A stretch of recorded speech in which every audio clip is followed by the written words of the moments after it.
Hello, everyone. Welcome to our webinar today. It is Myth or Metric, the truth about brand trackers. We'll get started in a few seconds here, just allowing people to join on whatever platform they are joining us on today. All right, Chris, how's it going today? Doing well. Looking forward to getting into a meaty subject. And Yeah. as always, I will definitely try and be as how should we say, controversial as possible. Hey, we like that. We like that. It's like have those tweetable moments, right? So get those sound bites that people can take back to LinkedIn. They can put on there. So Yeah. great. Well, hey, Chris, thanks for joining us. And Chris here is the VP of Managed Services at Question Pro. So he is well known in the research industry and a thought leader and one of the smartest guys I know, frankly. Chris is a mathematician by training and has worked at both large enterprises as well as startups. Immediately prior to joining Question Pro, he was the global head of data science at Humanate. And he is a master at not only methodologies, but applications of Gen AI, LLMs, and of course, brand trackers, Chris. So, Chris, again, welcome. And for those of you who are unfamiliar with the format, we're going to be doing like a brand matchup. So it's going to be this or that. So an example will be loyalty versus advocacy. And you'll see two brand metrics or ideas go head to head. You can vote in the chat on which one you believe matters more. Chris will give you his take on which matters more and why. And if you were with us in a previous webinar, we did this with advanced research methodology. So definitely got some interesting takes there. And I'm surprised. I'm looking forward to, and I'll be surprised at what happens here today. Just a quick housekeeping note: we did have a few people submit some questions beforehand, so there'll probably be time at the end for some Q&A. If you have questions as you're listening, feel free to put them in the comments on whatever platform you're viewing this on, and we should be able to retrieve those and get to as many questions as time allows. So, all right. So, Chris, are you ready for this brand matchup? I am. Okay. All right. So first up in brand trackers, awareness versus perception. What say you, Chris?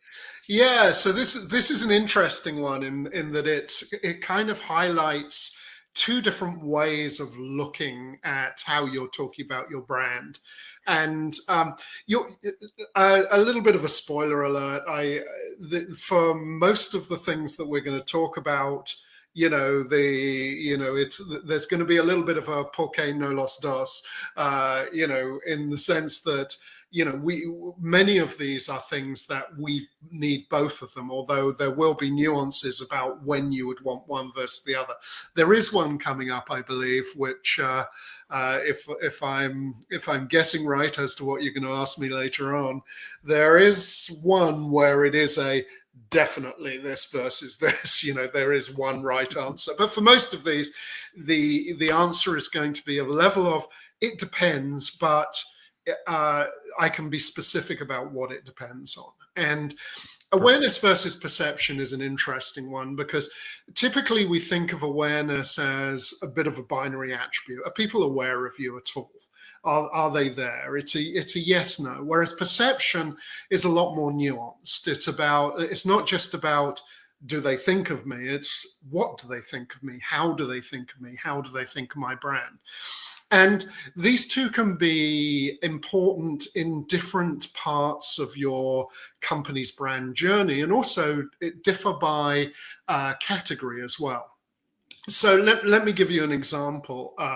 This is an example I use a lot because it's so extreme and shows one wild end of the spectrum. And that is, think about Apple in the phone market. Mm-hmm. Okay. Apple has virtually 100% awareness. Awareness really isn't that important to them because they have 100% awareness. Right. Now, the perception is everything, okay, for them. How are they perceived in the market? How do people think about them? What are the buckets that people put Apple into when they think about things. And you can see that, their marketing is very heavy in certain areas, where they want you to have the perception of design. They want you to have the perception of security and privacy. That's one that they're pushing a lot on the perception side at the moment. And also those perceptions are polarized. Perception shouldn't just be about one number, like, what's our number. The interesting thing, I've done a lot of work in cell phone analysis, and what's interesting is people get very confused when they say, well, Apple performs very middling on the perception side, and the reason is not because they're doing poorly, but because they polarize. People either love them or hate them, and when you take the average of love and hate, you get meh, okay, which is not really where they are. So that's an example of where you have to go down a little bit more specifically and with a little bit more nuance. And so perception will give you that nuance, not just about people know about me, but what do people feel about me, and how is that feeling distributed? Always go for the distribution, not just the average. Look at both ends of the spectrum, see how you're performing at both ends of the spectrum. Are you polarizing when people think about you? So, for a company that's well known in a category that's well understood, perception was probably going to be more important to you than awareness. Having said that, if you're a new entrant to a category or you're in a poorly understood category, then awareness is probably the first hurdle you need to get through. I mean, people even think about me? It's the old I don't even think about you thing. And so having that understanding that depending on where you are and where your brand is and where your category is, one may be more important to you than the other. If you're an up-and-coming brand, you probably want to be tracking awareness over time. If you're a well-known brand in a reasonably mature category, then you really should be looking at the nuance that perception in multiple dimensions gives you. So I would highly recommend, the first thing to do is to say, where are we?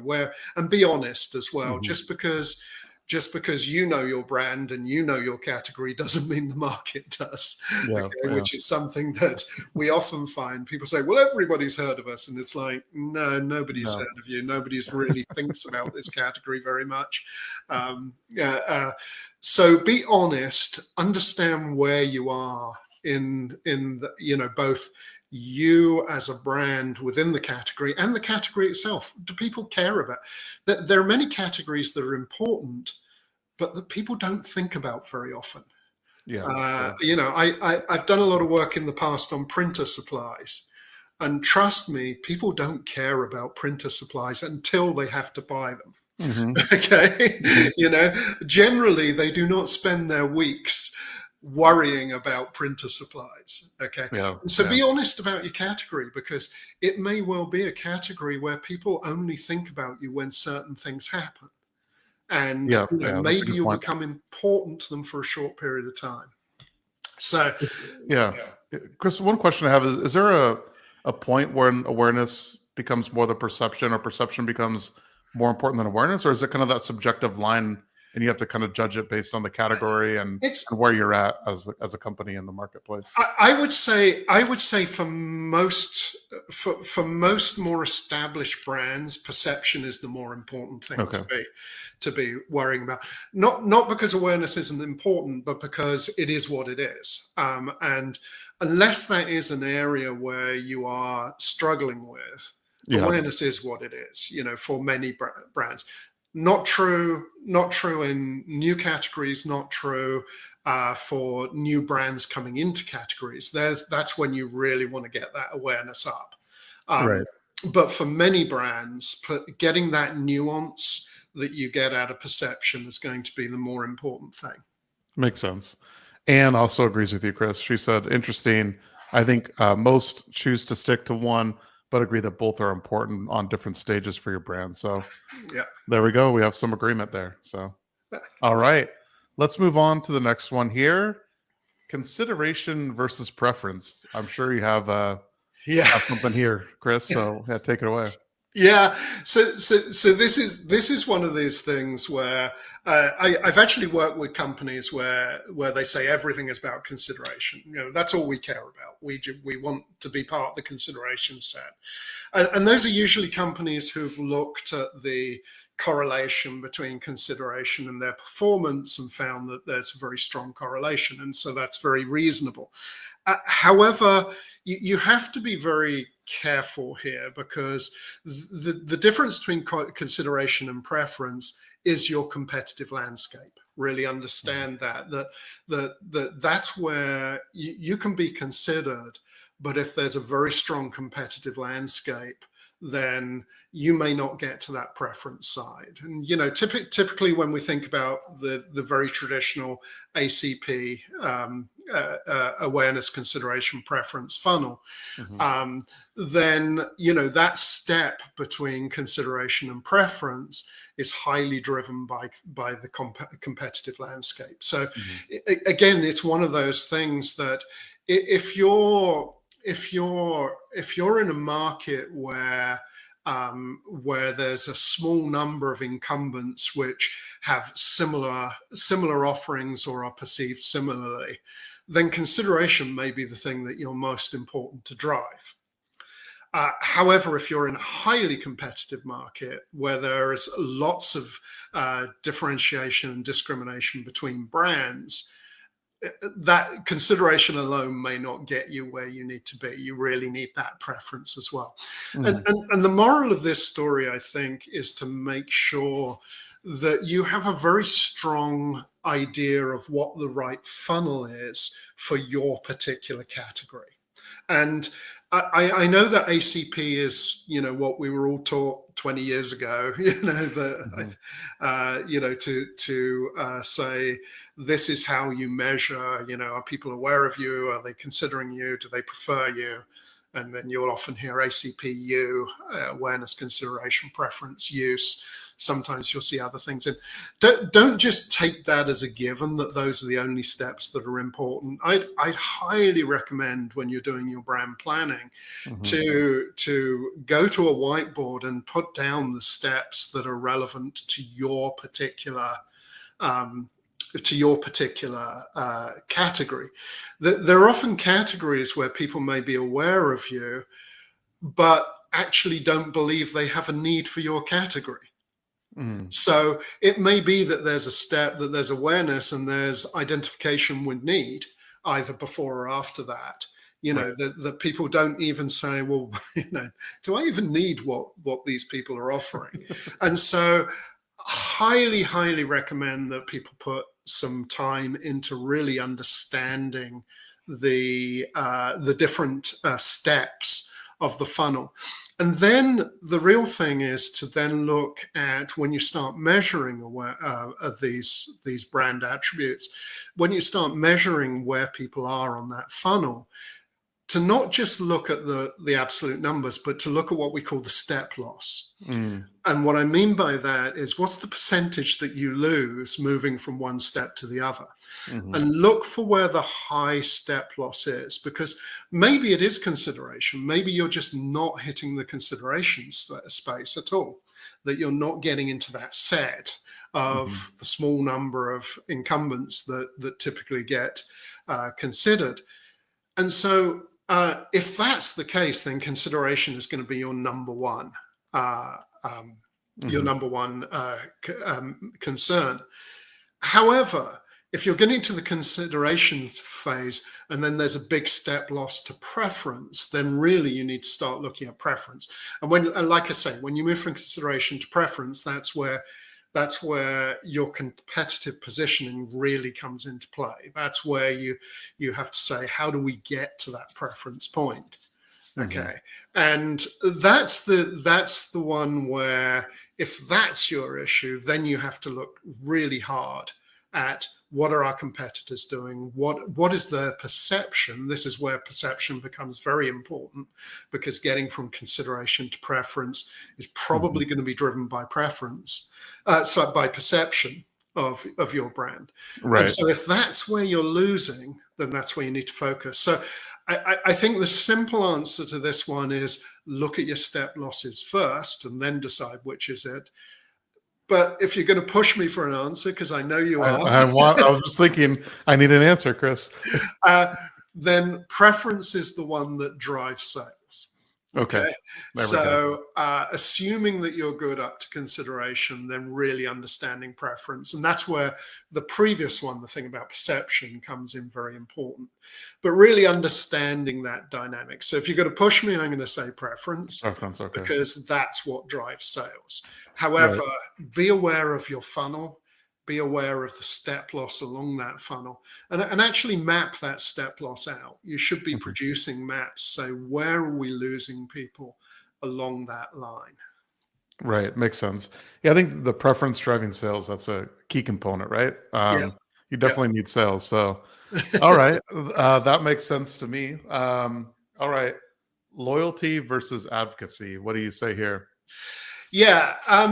So this is one where, again, it depends on the maturity of your particular category. But the thing about loyalty is loyalty is directly related to sales. Loyalty is what gives you repeat sales. And again, it depends a little bit on your category. It depends on whether you have a category where people buy once and then you don't see them again for 10 years. Or they're buying you every month. Okay. Like they're going, so a lot of CPG type goods, you're going to work. Loyalty is going to be very much directly related to sales. However, there's been lots of studies, lots of analyses where it's actually advocacy that can drive growth in that, because whereas loyalty is directly related to sales, advocacy is actually a multiplier on sales, and depending on how it is. And this is why measures like NPS can be quite popular. And again, NPS would be a whole other whole other. I don't know if you want to get into that right now. We're not going to get into that right now. I'll give you the short version, which is it's a very important measure for certain categories, but don't assume it's an important measure for every category, because it really depends on whether there is that multiplying effect. And for a lot of categories, especially CPG type categories and things like that, advocacy can be highly important.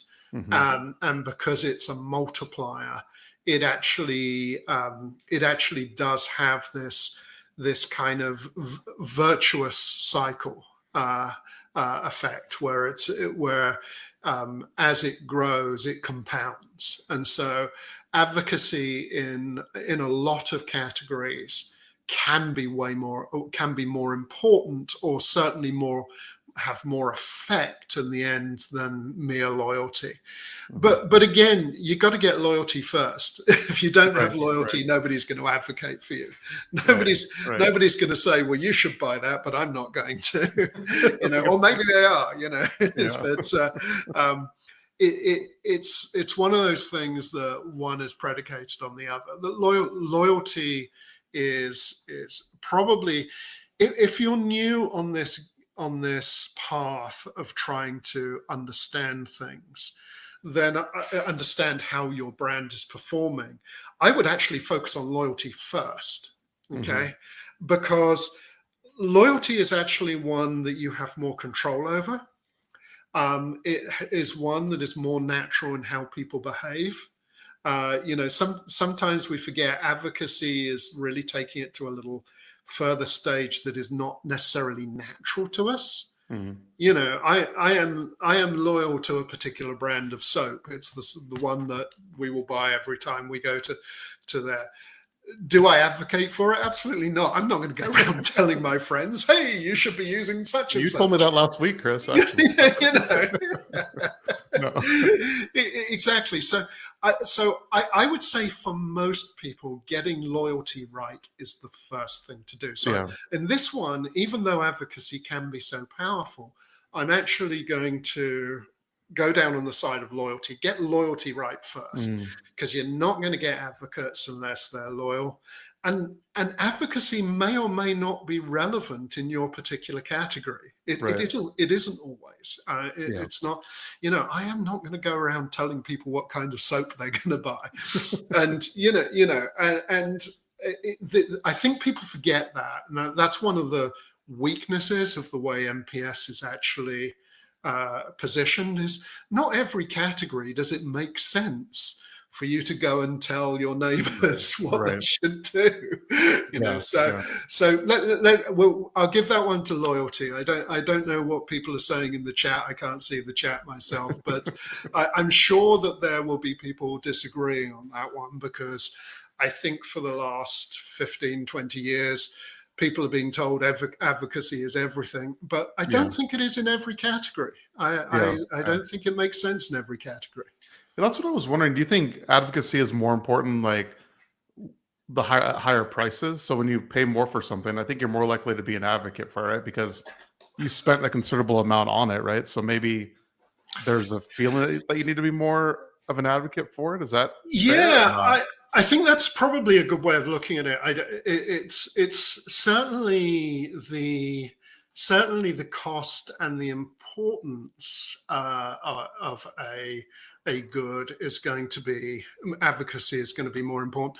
And again, part of this is where we kind of get into social contract and things like that. Mm-hmm. It's like, what can we talk about? We can't talk about soap. I'm not going to talk to you about deodorant or things like that. Yeah, that's true. However, I might talk about my car. I might say, hey, I've had a fantastic experience with this brand, or I've had a lousy experience with this brand. I think in things like that, where there's more in our social contract that would actually allow us to talk about some of this stuff. And I think we forget that sometimes. I know that one of the things that people often point out about the MPS, the willingness to recommend question, where that's used in MPS, and where we say, how likely are you to recommend this to? And the reality is, there's two parts to that question. One is, do I like this brand, and is it a brand that if I were to recommend? And the second is, would I ever recommend? Yeah. There are certain categories, cars, airline flights, things like airline brands, things like that, where I'm very happy to talk about recommendations. I'd be very happy to recommend one airline brand over another, because that's kind of normally how we talk about things. Right. But I'm not going to, I mean, there's a saying in England. People probably notice I've got a funny accent, so I'm originally from England, although I've been here a long time. And there's a saying in England which is, it's Marmite. Okay, where Marmite is a spread that spread you put on your toast, which you either love or you hate. There is no in between. Nobody says, it's okay. You either love it or... So people use the expression, it's Marmite, to mean something you either love or hate. Right. And the reality is, I love Marmite, but I'm never going to recommend it to anybody. Yeah. But I buy a ton of it. That's a good point. Yeah. So that's where... So you'd be loyal to that, but you wouldn't necessarily be an advocate, right? Okay. Exactly. I'm not going to be an advocate for Marmite, because there's a good chance you'll hate it. But yeah. And you probably have your own examples where these are different. So, in this case, yes, advocacy is incredibly powerful in many categories. If I was working, and I have done work in the airline industry, advocacy actually is everything in the airline industry. Yeah, 100%. And because that drives loyalty, which is how they make their money. But in in other categories, loyalty is the most important thing. So I would actually say for most people, for most categories, loyalty is the one to go for first. Yeah, that makes sense. And not to belabor this point too much, but I was thinking about, we were just here in Austin for our X Day, and everybody wanted to take a Waymo ride, right? Yeah, So I would say like I was advocating for people to try it, but I'm not necessarily loyal to Waymo, right? right. And so it's a kind of interesting juxtaposition there where I would Yeah, advocate to try Waymo, but I'm not necessarily loyal to it. So it's interesting for some of these that categories. that's actually a really interesting example because again, in that category of the self-driving taxis, it's a very new category. Yeah. And advocacy is probably hugely important just to get people in to try it. Hmm. Hmm. I know that in CPG, this notion of the importance of trial Yeah. is huge, and that idea that it's not it's not just about being aware of a category or considering a category. You have to try it. And again, this is going back to Hmm. my comment about knowing Hmm. your particular funnel. In CPG, they care a lot about that point in the that point in the funnel where you first try something, and Right. they really, really want to get people to trial. Okay, Hmm.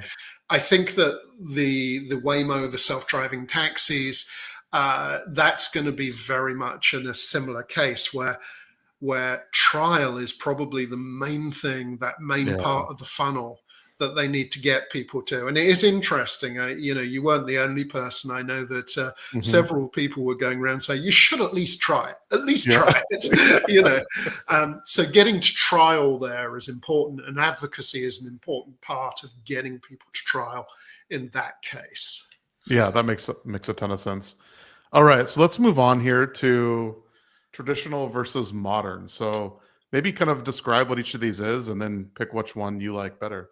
Yeah, people have probably noticed from my lack of hair and other things that I've been around the industry for a long time, and so so I have worked with traditional brand tracking, traditional brand health type studies for many years. So over 20, probably a little longer than that, years. And there has been a traditional way of doing brand trackers. And the traditional way is you have a bunch of brands, and stakeholders add 5 brands to the list every quarter.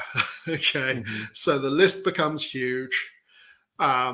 These brands that you're being compared against, and then there becomes attributes, and again stakeholders add attributes. Hmm. I know that I'm probably going to give PTSD to a lot of people who have been around a little longer and have been in those meetings where you get a bunch of brands and a bunch of brand attributes. And what happens in a traditional brand study is that every brand is tested against every attribute. Hmm. Okay.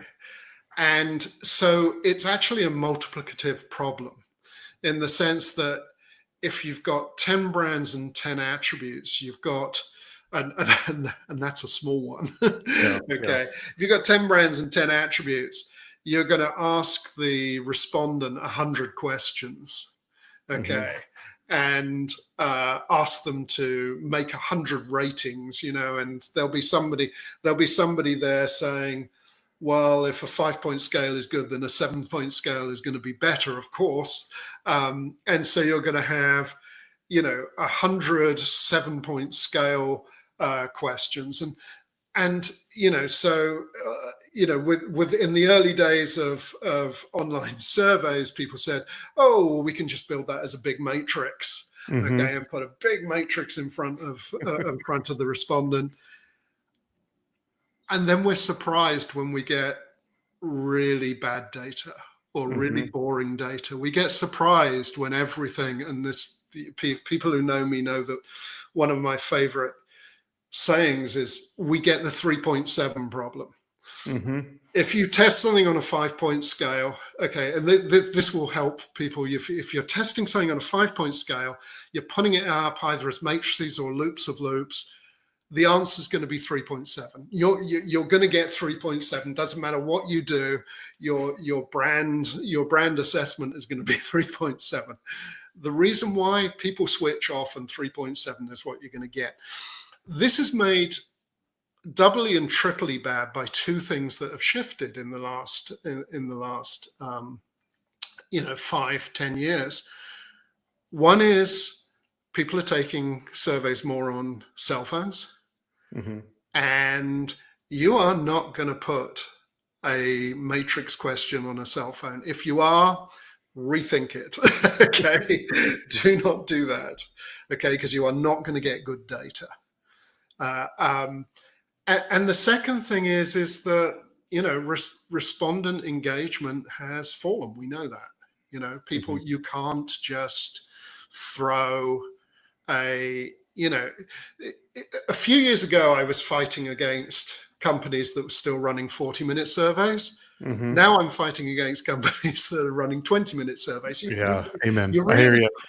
You really can't get people to do. Your survey should really be around 10 minutes, or should be, at the most a little more than that. Once you get beyond 15, don't expect the data quality to be that great. And we want great data. We want great data quality. So traditional loops of loops, okay, or matrices or things like that, just don't work at the moment. And one of the things we've seen is, one is people tend to have two reactions to that. I've known a lot of companies who've just said, our brand tracker is not, we're just getting a wiggly line around 3.7. We're just getting wiggly lines around 3.7. So brand trackers are no good. So they dump their brand tracker. They just say.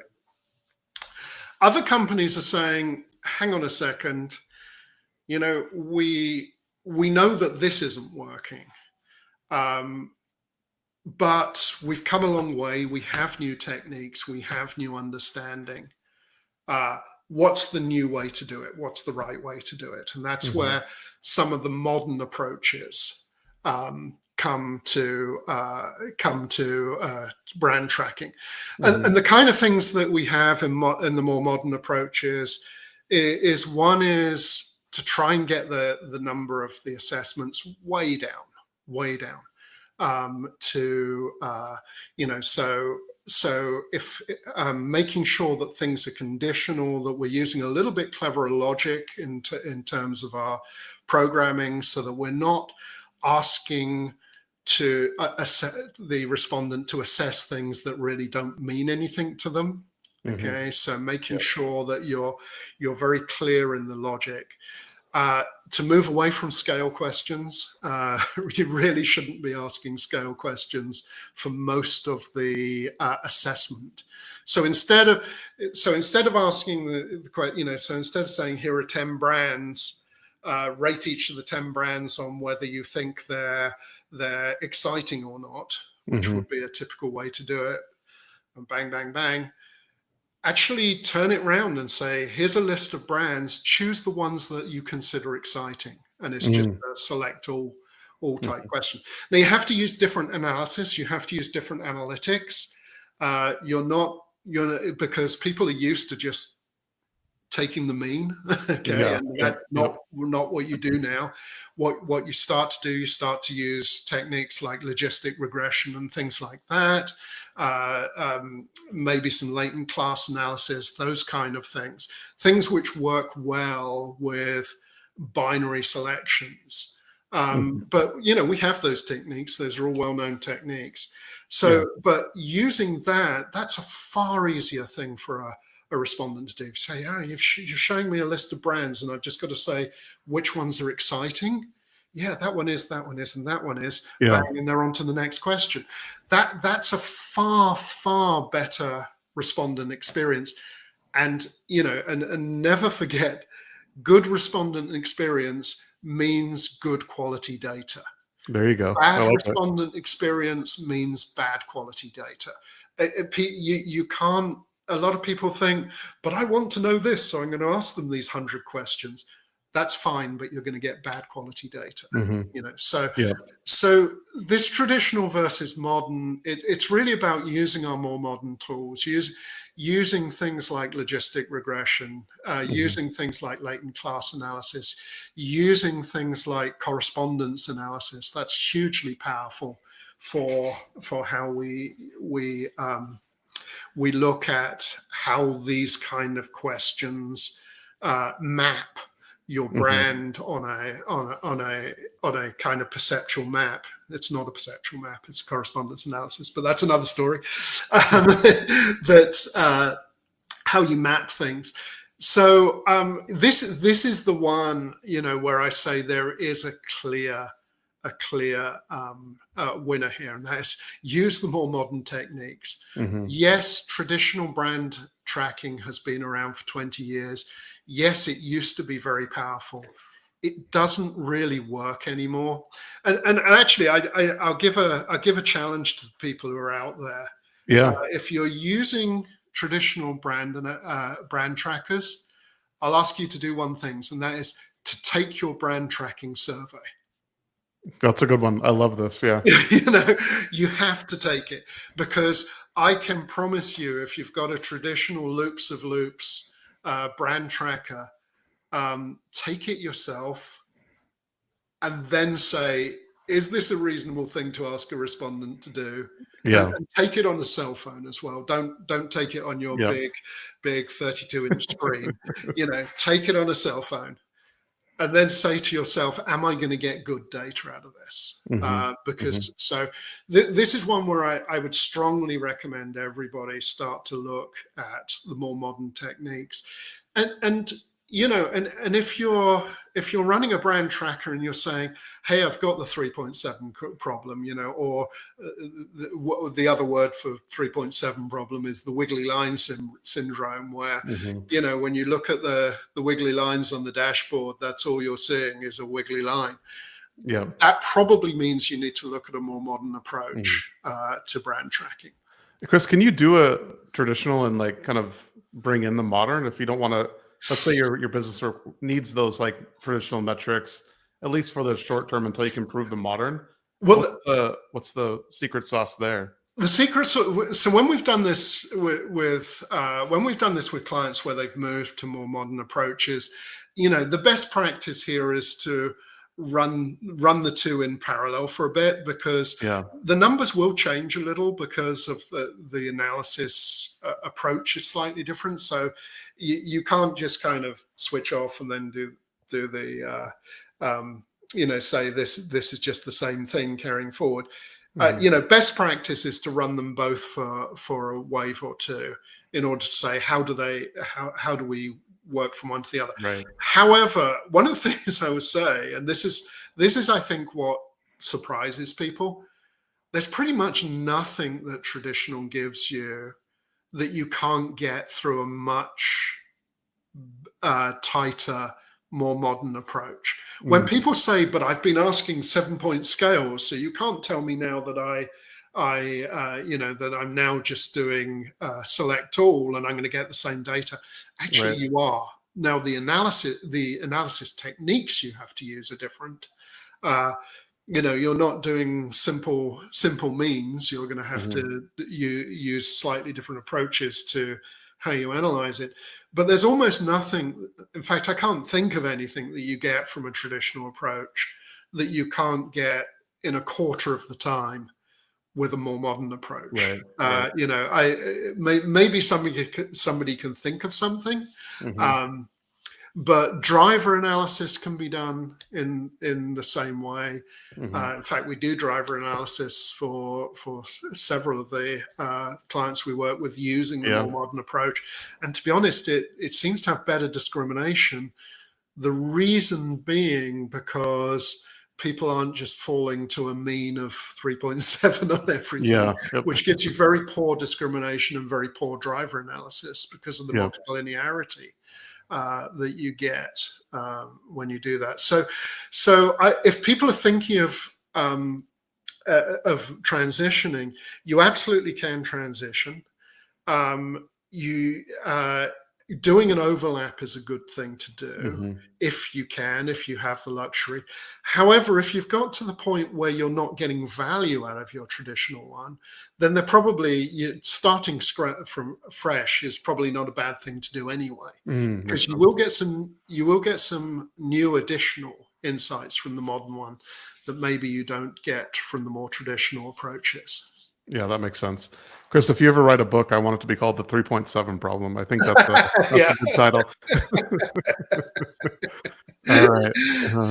So moving on here. So mastering the new, talked a little bit about this, but let's dive a little bit deeper into what are some of those fresh techniques and creative strategies to enhance impact. So you have 3 rules here. Go ahead and take it away. Yeah. So, I mean, I would say, as always, we want to boil it down to what are the 3 key things. The first one is the obvious one, and we all know this. This is why we're in research. Focus on respondent experience and you'll get actionable insights. Okay. It's like, if you want good data, you must have good respondent experience. And the reason why I really emphasize this and put this one first is because I think that this is where more traditional approaches have failed us now. That may have been fine, back when, but really we really need to focus on respondent experience at the moment, and directly correlated with data quality. And I know that it's hard. I mean, I know that you're always going to get stakeholders who say, I want this added to the survey and I need this added to the survey. So sometimes learning some stakeholder management, to be able to help them understand that just throwing things into a survey is going to lower the data quality. Yep. That's one of the things that people need to understand. And so, brand trackers have gone in the wrong direction historically for respondent experience. It's not only brand trackers. The same is true anything that has loops of loops. Some CX trackers, have the same issue. Did you go to the website? Did you call the help desk? Did you do this? Did you do that? And then for each of those, tell me about this. Tell me about that. Anything with loops of loops, we have to think about differently. In order to keep the respondent experience. So I would say that's the most important, is to say, let's design brand trackers that meets the needs of our stakeholders, but has that respondent experience, which means we can trust the data. So that's the important thing. This thing about knowing your funnel, this is what I mentioned earlier. Yes, ACP is a common way of looking at this, and for a lot of businesses, ACP is enough. However, it may not be enough for you. So do know your funnel. Know what are the steps, what are the emotional and behavioral steps that a customer has to go through in order to get from not caring about your product to buying your product, all the way through, and maybe to the next step of advocating for your product. So, know what that funnel is. And then once you've agreed on that, measure it, get a good baseline, and then keep those KPIs consistent over time. And I would highly recommend looking at step loss as one of the KPIs. A lot of people talk about, we want to have so many percent consideration, and that's not a bad KPI. That's not a bad one. However, you may be wanting to focus on what's the step loss between consideration and preference. How are we doing? That's the competitive step loss, and how are we doing competitively?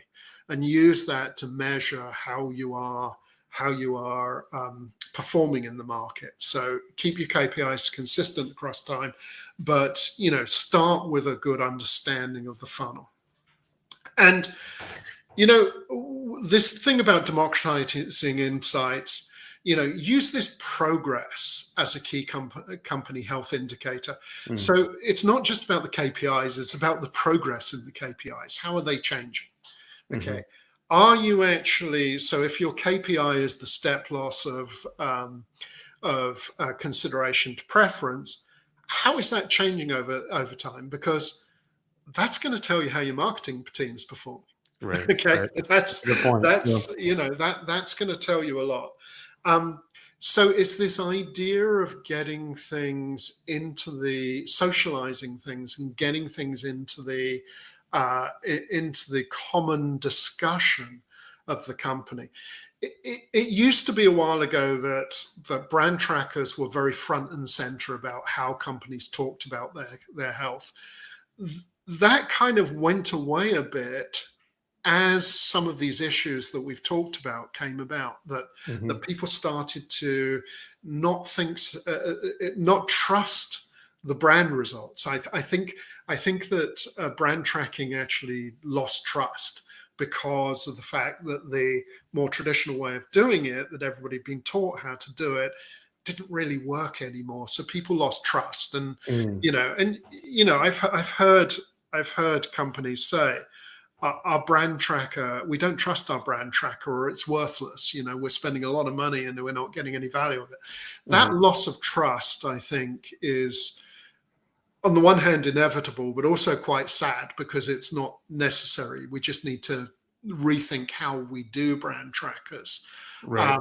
And then we can get it back to this point where it becomes a key health indicator that we can actually start talking about how are we performing in the market, how are we doing, where do we need to improve, and have that as part of the common conversation within the company. So that's, I think, what I would say would be the main takeaways. Yeah, that makes sense. And I think, as you were talking, one thing that struck me is, like, as your product innovates and changes, so should your brand tracker, right? So don't think you have to keep doing the brand tracker the same way you did it, 5 years ago. Like, keep Absolutely. innovating on it. Absolutely. Yeah. Courtney brought up an interesting point here, Chris, that I think, it's the responsibility of the corporate researcher to make sure the respondents don't get fatigued, right? So she was advocating for something similar to what you were saying, where limit to two plus our brands, 3 total, and then brand trackers are not everything, including the kitchen sink elevator types or evaluator type study rather. So interesting point there. Absolutely. And I'm just going to apologize. I don't know whether you can hear it or not, but they've just started cutting a tree down outside my house. So if it's noisy, my apologies. But going back to that comment, yes, that's spot on. And when I say about modern brand tracking, part of it is to be more discriminating in what we actually show people to evaluate, that we're not getting everybody to evaluate everything, to maybe, there's an argument for actually only evaluating things that get past the consideration stage, for instance. Right. That's actually, that's a big shift down. So yes, 100% agree with that that's one of the tools. The platforms we have, like our own platform, Question Pro, now have very, very sophisticated logic in them. And so we can actually say, yes, let's be more discriminating in what we actually ask people to evaluate. And, that also means as well that you have to use slightly different analysis. You have to be aware that not everybody was shown this. So making sure that you're a bit more sophisticated in how you analyze those results, knowing, it's the old thing about knowing the difference between system missing and user missing. The thing we all learned when we very first started using some of the software. What's system missing? What's user missing? How do we actually kind of make sure that these can align? So you have to be more sophisticated there. but exactly right. I agree 100%. That's one of the ways we can really get the respondent experience better, by not asking them to evaluate, irrelevant things to them. Yeah, no, makes sense. Makes sense. Awesome. Well, hey, thanks everyone. And I know we've been answering questions as we've been going. If there's any final questions, feel free to put them in the comments or the chat, wherever you're viewing this on. We did have a couple, Chris, that came up when people were registering.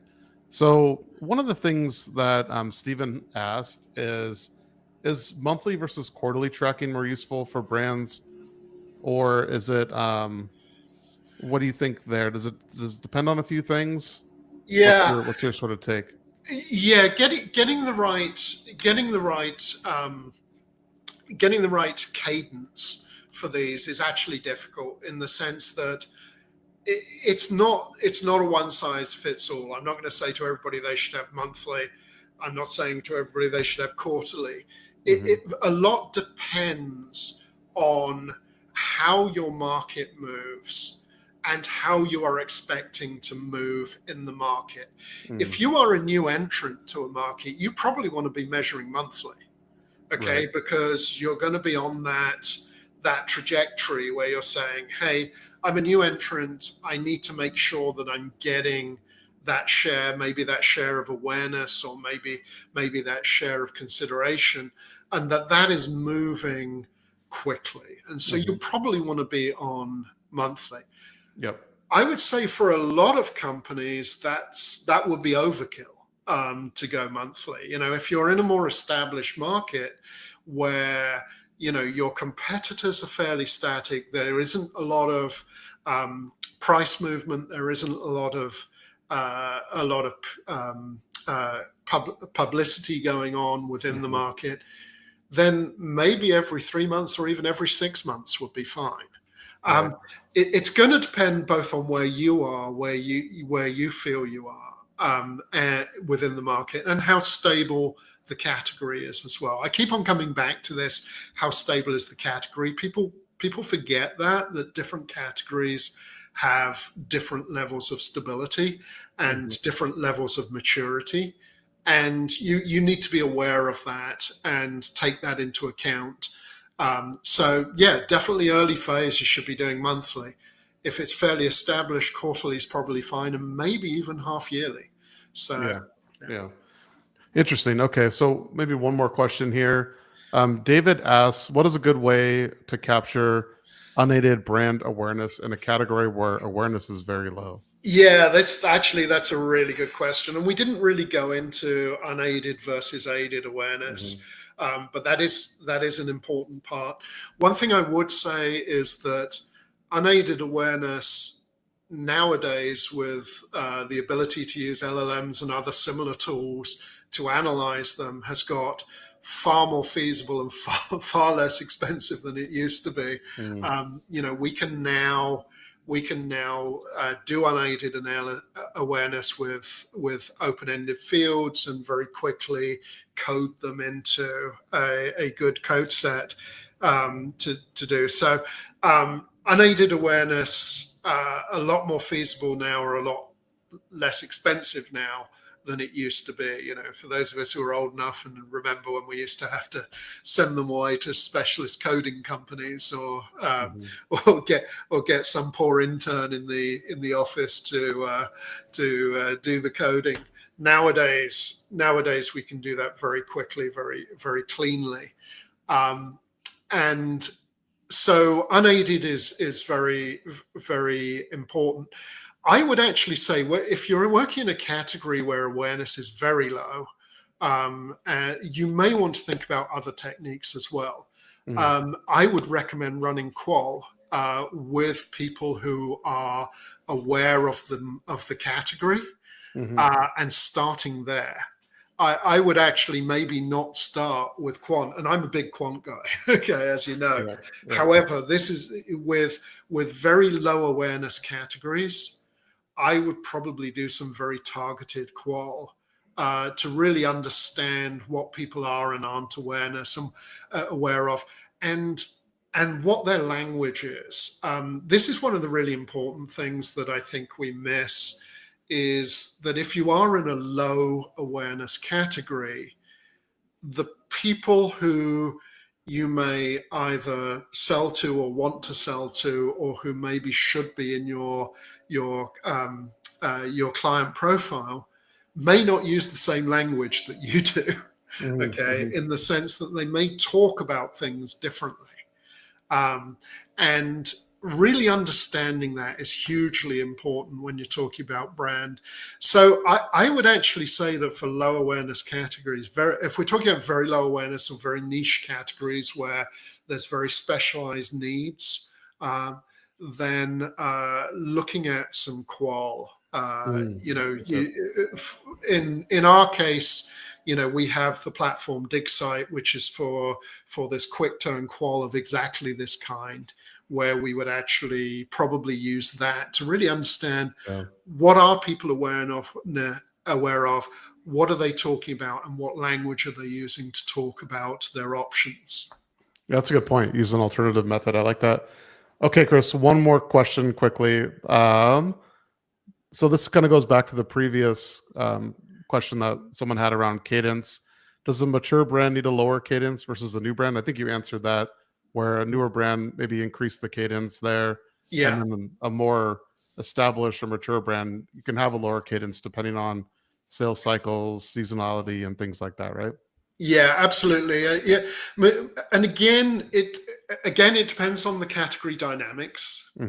If you may have a very established category, like if we're doing things like soda, okay, you probably want to have a high cadence, even though it's an established brand, but because there's things happening in the market all the time. Okay, people are, your competitors are running campaigns. There's new entrants all the time. There's fads all the time as people are moving in one direction or another. So maybe it's not so much about how mature the category is, but how dynamic the category is at that point. But what's definitely true is if you are a new entrant, you want to have you want to be on a very short cadence, very quick repeating. Got it. Makes sense. All right, Chris. Well, hey, thank you so much for all your knowledge today. And if anybody has any questions after this, you can reach out to Chris there, reach out to me. We're more than happy to connect with you on LinkedIn and answer any questions. So with that, we can go ahead and wrap it up today. Chris, thanks again. Thank you. This is always fun.